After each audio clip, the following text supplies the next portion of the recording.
노아는 아담의 10번째 후손 되는 사람입니다. 그런데 그는 인류의 새로운 조상이 됩니다.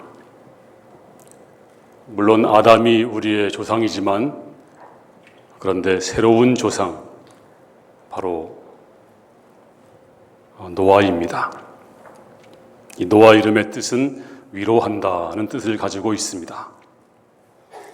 훗날의 그를 가리켜서 신약 성경에서는 이렇게 기록하고 있습니다.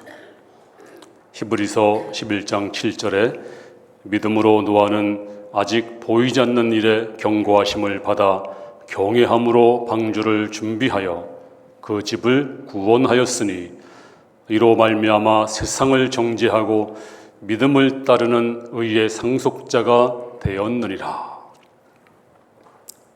이 노아가 도대체 어떤 믿음을 소유했기에 새로운 믿음의 조상이 되었는가?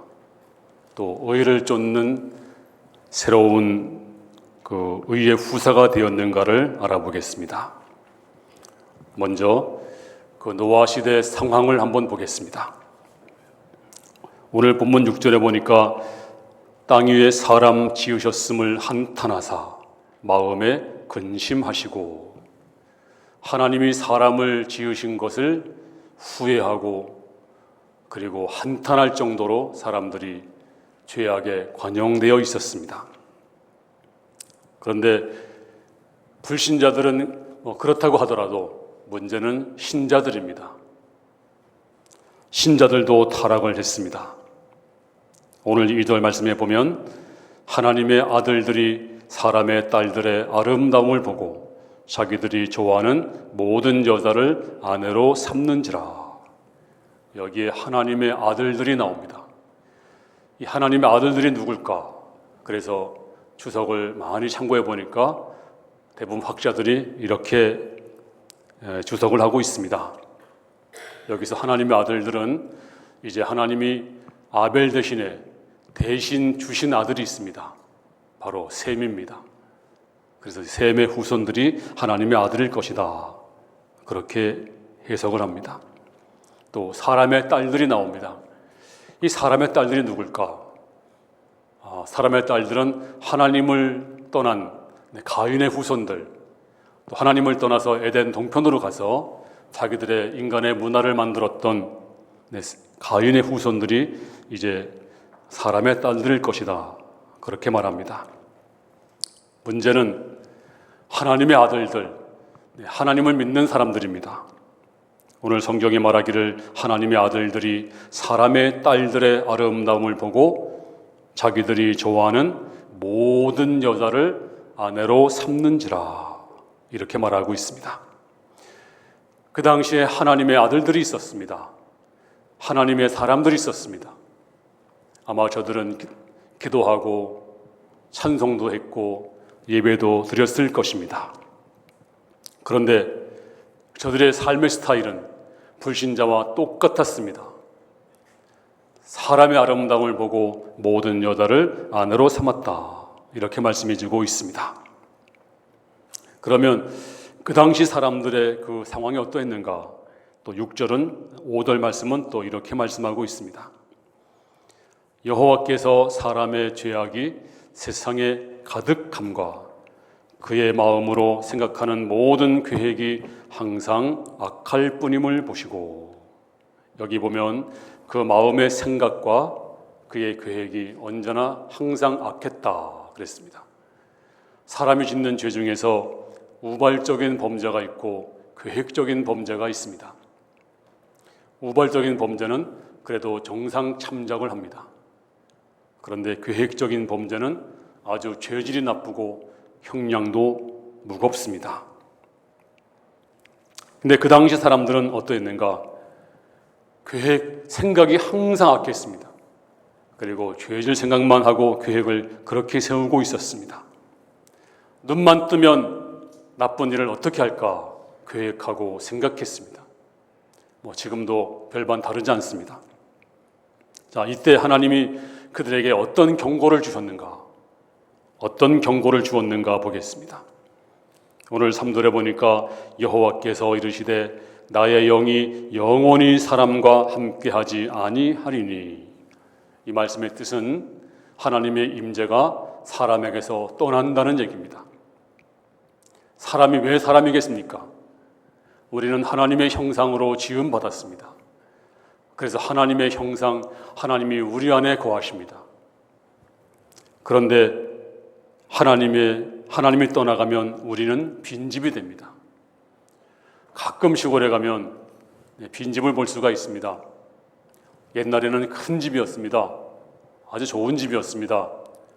그런데 빈집이 되니까 대문이 반쯤 열리고 또 약간 기울어지고 거기 들어가 보면 뱀이 살고 쥐가 살고 거미가 살고 빈집은 금방 무너지게 됩니다. 인간도 마찬가지입니다. 하나님의 신이 떠나버리면 우리 집은 빈집이 됩니다. 빈집을 누가 좋아하나요? 성경에 보니까 귀신이 너무 좋아서 자기 동료 7을 더 데리고 와서 살았다. 바로 귀신들이 좋아합니다. 그래서 빈집은 위험한 집입니다. 하나님께서 말씀하시기를 내가 나의 영을 저들에게서 떠나가겠다. 하나님께서 경고하십니다. 그 결과가 어떤지 아십니까? 오늘 3절에 보니까 여호와께서 이르시되 나의 영이 영원히 사람과 함께하지 아니하리니 이는 그들이 육신이 됨이라. 육신이 되었다. 육체가 되었다. 이렇게 말씀하고 있습니다. 사람은 하나님의 영이 있어야 사람입니다. 하나님의 영이 떠나면 육체만 남습니다. 겉모습은 사람이지만 참 사람이 아닙니다. 진정한 사람은 하나님의 영이 거할 때 진정한 사람이 됩니다. 이래서 하나님의 영이 떠나면 그냥 껍데기밖에 없는 것이 인간입니다. 하나님은 누구를 심판했습니까? 바로 하나님의 영이 떠난 육신만 남아있는, 육체만 남아있는 이런 사람들을 홍수로 쓸어버린 것입니다. 하나님의 신이 떠나면 무서운 결과가 있습니다. 다윗이 가장 무서워했던 것이 뭔지 아십니까? 하나님의 영이 떠나는 것이었습니다. 그래서 범죄한 다음에 회개할 때 이렇게 기도합니다. 시편 51편 11절에 나를 주 앞에서 쫓아내지 마시며 주의 성령을 내게서 거두지 마소서. 가장 두려웠던 것이 하나님의 영이 떠나는 것이었습니다. 그래서 눈물로 호소했습니다. 하나님의 성령을 내게서 거두지 말아주세요. 이제 하나님께서 하나님의 신을 거두겠다는 경고와 더불어 온 땅을 홍수로 심판하겠다고 경고하십니다. 오늘 7절에 보면 이르시되 내가 창조한 모든 사람을 내가 지면에서 쓸어버리되. 이 홍수는 천지대개벽입니다. 이제 하나님의 영이 떠나버리면 육체가 되고 그 육체는 하나님이 심판을 하시겠다고 오늘 경고를 하십니다. 자, 이런 가운데 한 사람이 있었습니다. 그가 누굴까요? 바로 오늘 본문의 주인공 노아입니다. 자, 오늘 노아를 이렇게 성경은 말씀하고 있습니다. 오늘 8절에 그러나 노아는 여호와께 은혜를 입었더라.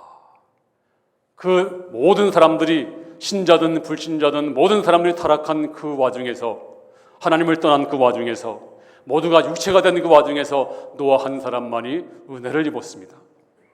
그러면 노아는 하나님을 특별히 사랑해서 아마도 노아는 하나님이 어떤 온실 속에 집어넣어서 곱게 보호했을 것이다. 그렇게 상상할 수가 있습니다. 하지만 노아도 부패한 세상에서 똑같이 살았습니다. 하지만 믿음을 지키고 은혜를 입었습니다. 사실 노아는요, 의인이 아닙니다. 완전한 자도 아닙니다. 성경에 보니까 노아는 술을 먹었는데 얼마나 많이 먹었는지 아마도 말술을 먹고 곤드레 만드레 대자로 누워있다가 다 벌거벗고 누워있다가 자식들에게 망신을 당한 적도 있습니다. 하지만 성경은 말하기를 그 노아가 의인이요 당대 완전한 자라. 오늘 성경은 이렇게 말씀하고 있습니다. 아니 도대체 노아가 왜 그랬을까요? 저와 여러분과 별반 다른 것이 없습니다. 똑같이 부족한 사람들입니다. 그런데 왜 노아가 이렇게 완전한 자가 되고 그리고 하나님의 은혜를 입었는가? 바로 오늘 성경이 말씀하시기를 그의 믿음 때문이었다 그랬습니다. 바로 믿음이 바로 열쇠입니다. 히브리서 11장 7절에 아까도 읽었지만 이렇게 말씀하고 있습니다. 믿음으로 노아는 아직 보이지 않는 일에 경고하심을 받아 경외함으로 방주를 준비하여 그 집을 구원하였으니 이로 말미암아 세상을 정죄하고 믿음을 따르는 의의 상속자가 되었느니라. 노아는 아직도 보지 못한 일을 주께서 말씀할 때 보는 것처럼 믿고 순종을 했습니다. 주께서 말씀하십니다. 노아야, 이제 내가 이 땅을 홍수로 쓸어버리겠다. 그러므로 방주를 지어라. 이것은 노아가 한 번도 보지 못한 것입니다. 홍수를 경험해 보지 못했습니다. 하지만 노아는 이 말씀을 의심 없이 믿었습니다. 그리고 120년 동안이나 산에서 방주를 만들었습니다. 바로 이 믿음이 노아로 하여금 의인이라고 칭하게 됐고 완전한 자라는 그런 호칭을 받게 된 것입니다. 그러면 믿음이란 뭘까요? 믿음이 뭘까요? 오늘 바로 여기 나와 있습니다. 노아처럼 보지 못하지만 보는 것처럼 믿는 것입니다. 그리고 히브리서 11장 1절에 믿음의 정의를 믿음은 바라는 것들의 실상이요 보이지 않는 것들의 증거니. 그렇습니다. 노아는 이제 주께서 말씀하실 때 그 말씀을 온전히 믿었습니다. 그런데 아무런 징조가 없습니다. 하늘은 청청하늘이었습니다. 또 그 당시는 홍수가 내린 적이 없었습니다. 하지만 노아는 주의 말씀을 온전히 믿고 믿음의 눈으로 비가 철철 내리고 온 땅이 물에 잠기는 것을 믿음으로 바라보았습니다. 아마도 사람들이 물었을 거예요. 아니 영감님, 아니 바다에서 배를 만들어야지, 아니 산에서 배를 만들다니 왜 그러십니까? 혹시 더운 거 아닙니까? 하지만 노아는 보지 못하는 것을 보는 것처럼 믿었습니다. 많은 분들이 그래요. 아니 눈으로 봐야 믿지요. 손으로 만져봐야 믿지 않습니까? 하지만 여러분, 우리가 꼭 눈으로 보는 거, 세상에 눈으로 볼 수 있는 거 정말 얼마 안 됩니다. 눈으로 볼 수 있는 건 1%도 안 됩니다. 눈에 안 보이는 게 훨씬 더 많습니다. 지금 여기에 공기가 있습니다. 공기를 볼 수 있나요? 지금 여러분들은 제 말소리를 듣고 있습니다. 볼 수 있나요? 만질 수 없습니다. 그런데 우리는 보고 믿으려고 합니다. 하지만 성경은 말합니다. 요한복음 11장 40절에 내가 믿으면 하나님의 영광을 보리라. 우리는 먼저 보여주세요. 봐야 믿겠습니다. 하지만 주께서 말씀하십니다. 믿음의 공식은 네가 먼저 믿어라. 보는 것처럼 믿어라. 그리하면 영광을 보리라. 그렇습니다. 손에 잡히는 것이 없어도 또 귀에 들리는 것이 없어도 보는 것처럼 믿고 액션하는 것이 바로 믿음인 줄로 믿습니다. 오늘 노아는 의인이요 완전한 사람이라. 왜 그랬을까요? 그가 뭐 잘나서요? 그가 의로워서요? 아닙니다. 그는 믿음이 있었습니다. 온전한 믿음이 있었습니다. 여러분도 이 마지막 때 노아의 믿음을 가지고 하나님께 칭찬받고 그리고 주님께 인정받는 그리고 그래서 의인이 되시고 완전한 자가 될 수 있기를 주님의 이름으로 축원합니다. 두 번째는 노아는 하나님과 동행을 했습니다. 자, 오늘 구절에 보니까 노아는 의인이요 당대 완전한 자라. 그는 뭐라고 말씀했나요? 하나님과 동행하였으며. 하나님과 동행하였으며. 노아는 이런 칭호를 받았습니다. 의인이요 완전한 자. 그런데 하나님과 동행을 했다. 혹시 여러분이 저에게 아니 목사님 신앙생활이 무엇입니까? 묻는다면 제가 한마디로 이렇게 말할 수 있습니다. 신앙생활은 주님과 함께 걷는 삶입니다. 사랑하는 사람이 마치 데이트하는 것처럼 속삭이며 걸어가는 것처럼 주님과 함께 내 사랑하는 주님과 함께 걸어가는 것입니다. 바로 이것이 신앙생활입니다. 그렇습니다. 우리는 주님과 함께 걸어가야 됩니다. 옛날에 우리 한국에 이성봉 목사님이라고 하는 분이 계십니다. 이분이 부흥사였는데 항상 걸어갈 때 이렇게 걸어갔대요. 사람들이 물었답니다. 아니 목사님, 아니 왜 그렇게 걸어가? 이게 뭐예요? 왜 걸어가세요? 그러니까 지금 우리 눈에는 안 보이지만 나는 항상 주님이 내 옆에 있다고 믿네. 그리고 주님의 손잡고 걸어간다네. 물론 사람들이 그걸 보고 좀 이상하게 여겼지만 이분은 항상 주님과 동행한다는 그런 마음을 가지고 평생을 사신 분입니다. 그런데 우리가 아무나 주님과 동행할 수 없습니다. 동행은 조건이 있습니다. 어떻게 동행할 수가 있습니까? 먼저 우리는 하나님을 온전히 믿어야 됩니다. 그리고 구원의 확신을 가져야 됩니다. 그리고 완전히 신뢰해야 서로 동행할 수가 있습니다. 서로 신뢰해야 동행할 수가 있습니다. 나라와 나라 사이에도 신뢰가 깨지면 전쟁이 나고 분쟁이 납니다. 바로 우리가 지금 일본과 똑같습니다. 일본이 뭐라고 말합니까? 일본은 한국은 믿을 수 없는 나라다. 우리가 국제적으로 나라와 나라 사이 조약을 맺었는데 이것을 다 파괴해버리니까 믿을 수가 없다. 네, 그게 논리입니다. 부부 사이에도 신뢰가 깨지면 그 가정은 지탱하기 어려운 것입니다. 친구와 친구 사이에도 신뢰가 깨지면 그 관계가 다 끝나는 것입니다. 마찬가지로 하나님을 온전히 믿지 아니하면 구원의 확신이 없으면 동행이 불가능합니다. 그러므로 우리는 하나님 온전한 믿음을 갖기를 주님의 이름으로 축원합니다. 긴가민가한 사람은 동행이 불가능합니다. 주님과 확신을 가지고 믿음을 가지고 걸어가는 복된 성도가 되기를 주님의 이름으로 축원합니다. 또 한 가지는 동행하려면 동행자와 뜻이 맞아야 돼요. 마음이 맞아야 됩니다. 아모스서 3장 3절에 보니까 두 사람이 의합지 못하고야 어찌 동행하겠으며 라고 했습니다. 가끔 동업하다가 깨어지는 사람이 있습니다. 왜 깨어질까요? 마음이 안 맞아서, 뜻이 안 맞아서. 그렇습니다. 우리 주님은 누구 뜻을 따라야 됩니까? 바로 하나님의 뜻입니다. 이 지구상에서 가장 위대한 기도가 있습니다. 바로 주님이 십자가 지시기 전날 밤에 겟세마네 기도. 그 기도가 뭐였나요? 아버지여 내 뜻대로 마옵시고 아버지의 뜻대로 하옵소서. 그렇습니다. 이제 하나님의 목표가 하나님의 소원이 하나님의 뜻이 내 소원이 되고 내 목표가 되고 내 뜻이 되어야 됩니다. 그럴 때 우리가 참으로 주님과 동행할 줄로 믿습니다. 그리고 동행한다는 것은 임재 안에 사는 것입니다.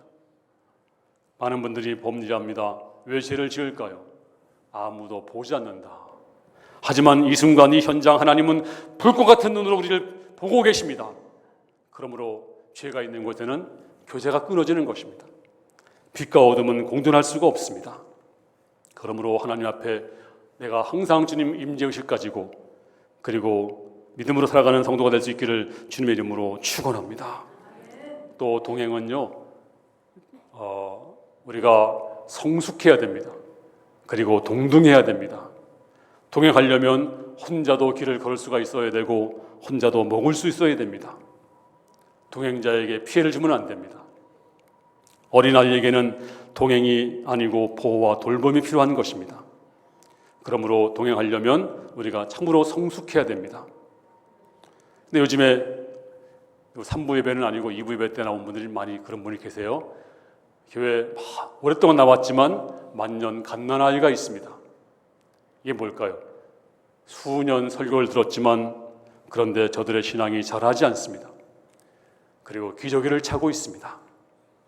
갓난아이는 돌봄이 필요하지 동행이 가능하지 않습니다. 저에게 손주가 한 2살짜리가 하나 있어요. 근데 이 아이에게 제가 야, 너 빨리 아기 하나 낳아줘. 그러면 정신병자입니다.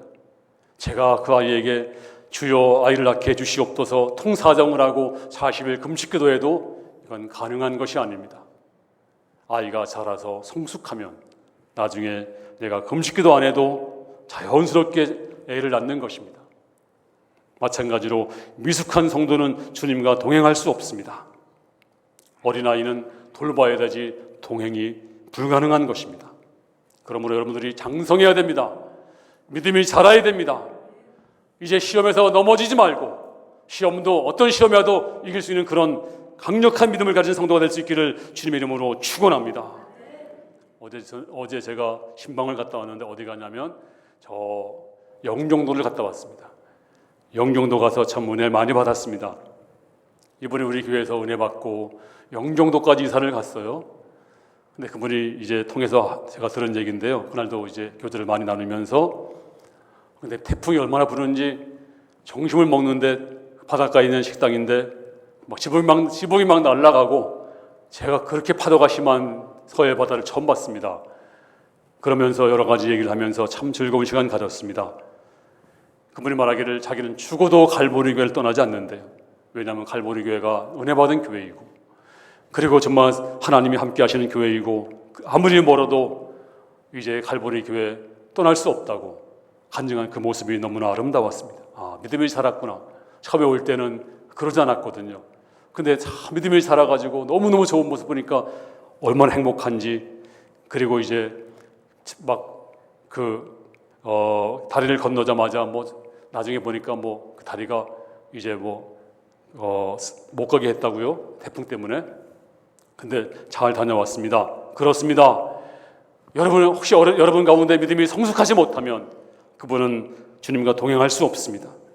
히브리서 5장 11절에 때가 오래되었으므로 너희가 마땅히 선생이 되었을 터인데 너희가 다시 하나님의 말씀의 초보에 대하여 누구에게서 가르침을 받아야 할 처지이니 단단한 음식을 못 먹고 젖이나 먹어야 할 자가 되었도다. 그렇습니다. 이제 말씀의 초보가 뭔지 모르고 아직도 어린아이가 되어 있으면 빨리 성숙해야 됩니다. 빨리 자라야 됩니다. 단단한 음식을 먹어야 됩니다. 이제 무슨 시험 들었다느니 이런 얘기 하지 말아야 됩니다. 이제 강력한 제자가 되어 주님을 이제 증거하는 거룩한 성도가 될 수 있기를 주님의 이름으로 축원합니다. 지난 금요일 날 저희 교회에서 페루에서 오신 남미 페루에서 오신 목사님 3분이 오셨어요. 그분과 교제를 나누었습니다. 우리에게 설교도 하시고 이제 간증도 하셨는데요. 이제 그분이 그 선교사님은 정말 맨몸으로 자비랑 선교로 가서 돈을 벌면서 택시를 운전하면서 죽을 고비를 많이 넘기시면서 이제 선교하신 간증을 들었습니다.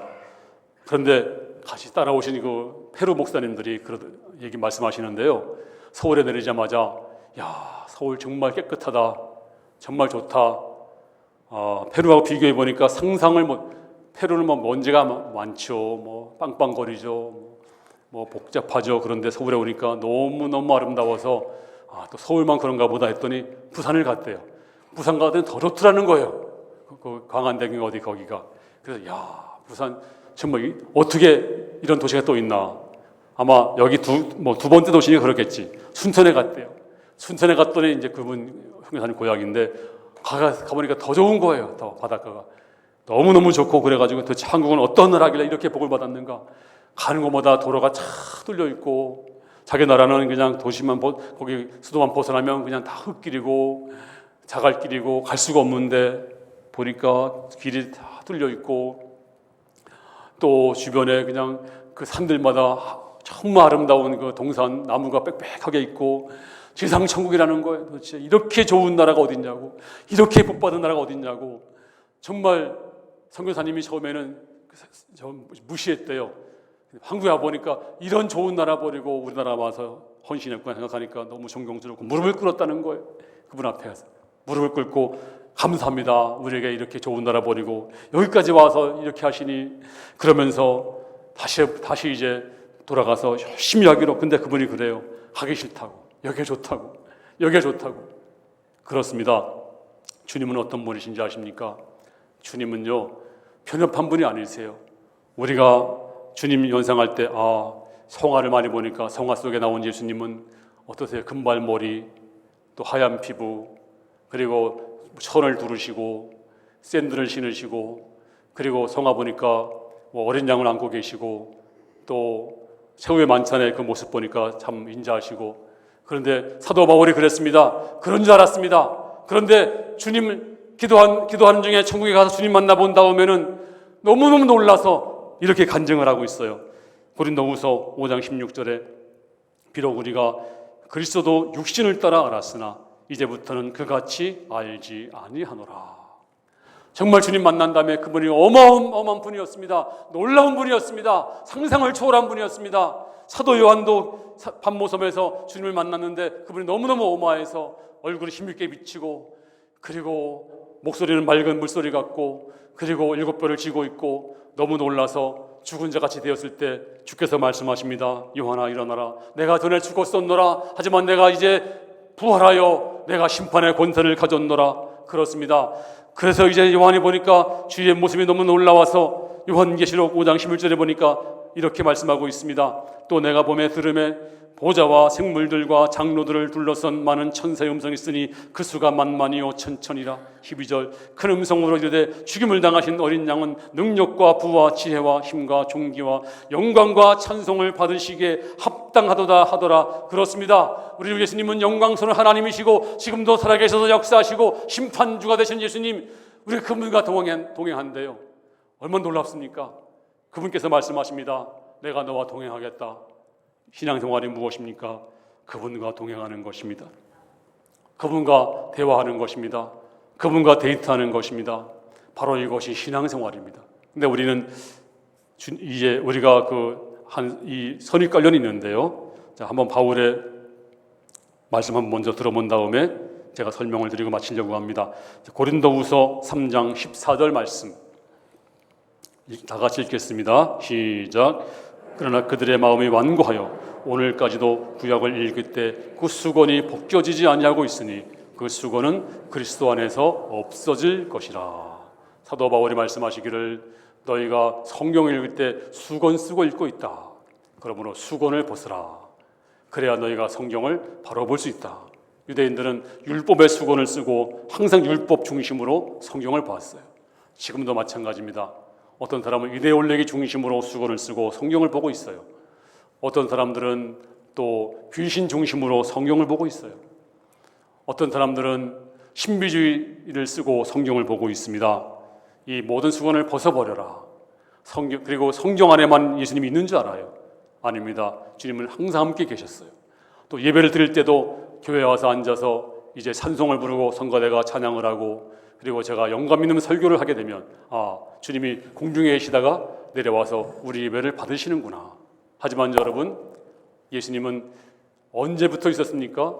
여러분이 교회 오기 전부터 계셨고 항상 여러분과 함께 계셨습니다. 예배 때만 계시는 것이 아닙니다. 여러분과 항상 동행하셨어요. 또 동행하기 원하시는 것입니다. 그리고 또 여러분이 기도할 때도 두 손 모으고 무릎 꿇고 머리 숙여 기도합니다. 그때만 주님이 계시는 것이 아닙니다. 주님은 항상 계셨습니다. 주께서 말씀하십니다. 내가 너와 우정을 원한다. 내가 너와 데이트하기 원한다. 내가 너와 정말 사랑을 나누기 원한다. 오늘도 그 주님이 여러분과 함께 계시는데, 그렇습니다. 길을 가면서도 주님, 저 꽃이 너무 아름다워요. 그래, 아름답지. 주님, 오늘도 제가 사람 만나는데 뭐라고 말할까요? 제게 말씀해 주세요. 알겠다. 가서 나를 믿고 말해라. 주님, 저기 저 여자가 너무 아름답네요. 그래, 아름답지. 내가 창조했느니라. 그렇습니다. 하나님과 대화하고 동행하는 삶, 이것이 바로 예수 믿는 것입니다. 오늘도 주님과 함께 노아처럼 동행하는 거룩한 성도, 은혜 입은 거룩한 성도 다 될 수 있기를 주님의 이름으로 축원합니다.